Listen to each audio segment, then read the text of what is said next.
That's mic news at 9। Adani group के अध्यक्ष गौतम अडानी और उनके भतीजे सागर अडानी के खिलाफ अमेरिकी securities and exchange commission SEC के धोखाधड़ी मामले में उनके वकीलों ने न्यूयॉर्क की फेडरल कोर्ट में पहली बार फाइलिंग की है और एसईसी के साथ समन स्वीकार करने के तरीके पर बातचीत करने की इच्छा जताई है।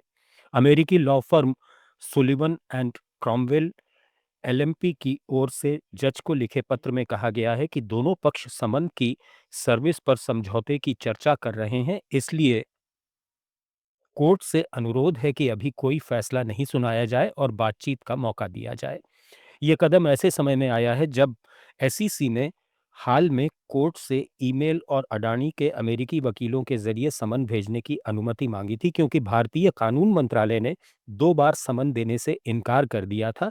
पहले स्याही के हस्ताक्षर और मुहर नहीं होने के आधार पर, फिर एसईसी के आंतरिक नियमों का हवाला देकर।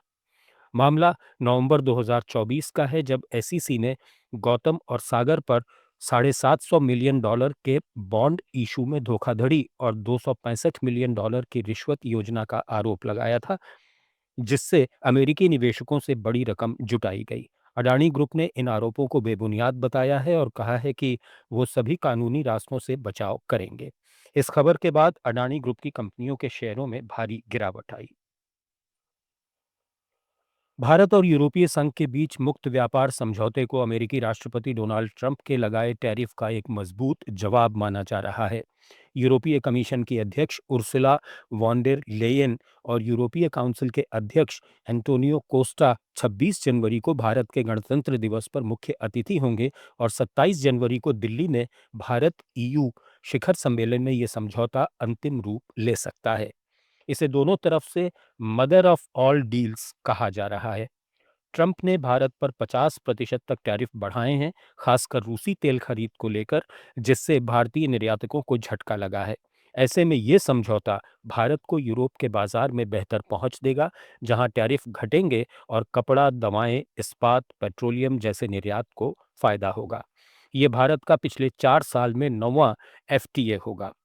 यूरोप के लिए भी ये अहम है, क्योंकि वो चीन पर निर्भरता कम करना चाहता है और भारत जैसी तेज बढ़ती अर्थव्यवस्था से जुड़ना चाहता है। विश्लेषकों का कहना है कि भू राजनीतिक तनाव के बीच ये दोनों पक्षों के लिए भरोसेमंद साझेदारी का रास्ता खोलेगा। हालांकि कार्बन टैक्स और बौद्धिक संपदा जैसे कुछ मुद्दे अभी बाकी हैं। बांग्लादेश के नरसिंगदी में 23 साल के हिंदू युवक चंचल चंद्र भौमिक को गैरेज में सोते वक्त जिंदा जला दिया गया। रात को कुछ अज्ञात लोगों ने गैरेज में आग लगा दी, जिसमें पेट्रोल और ऑयल होने की वजह से आग तेजी से फैल गई और चंचल की जलने और दम घुटने से मौत हो गई। सीसीटीवी में हमलावरों को आग लगाते देखा गया है, जिससे परिवार और स्थानीय लोग इसे सोची समझी हत्या बता रहे हैं। पुलिस मामले की जांच में जुटी है। ये घटना बांग्लादेश में हिंदू अल्पसंख्यकों पर लगातार हो रहे हमलों की नई कड़ी है, जिससे उनकी सुरक्षा पर बड़े सवाल खड़े हो गए हैं। शेख हसीना के जाने के बाद ऐसी हिंसा के कई मामले सामने आए हैं। देश के अल्पसंख्यकों में डर बढ़ता जा रहा है। आईसीसी की कड़ी चेतावनी के बाद पाकिस्तान क्रिकेट बोर्ड ने अब बहिष्कार वाली सारी अफवाहों को खत्म कर दिया है। पीसीसी ने आधिकारिक तौर पर ऐलान कर दिया कि वो टी20 वर्ल्ड कप में जरूर खेलेगा। सलमान अली आगा की कप्तानी में 15 खिलाड़ियों की टीम घोषित की गई है, जिसमें बाबर आजम और शाहीन आफरीदी की वापसी हुई है। खराब फॉर्म की वजह से हारिस रऊफ और मोहम्मद रिजवान को बाहर कर दिया गया है।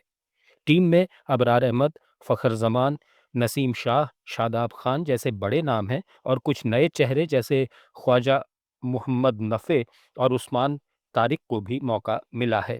ये फैसला बांग्लादेश के बहिष्कार के बावजूद आया है। अब पाकिस्तान टीम मजबूती से टूर्नामेंट में उतरेगी। कनाडा में भारतीय मूल के युवक दिलराज सिंह गिल की हत्या कर दी गई। पुलिस ने बताया कि यह हत्या टारगेटेड गैंग वॉर का नतीजा हो सकती है। गुरुवार 22 जनवरी को हुई इस घटना में गिल को अस्पताल ले जाते समय उनकी मौत हो गई। बरनाबी आरसीएमपी अधिकारियों को गोलीबारी की रिपोर्ट मिली थी।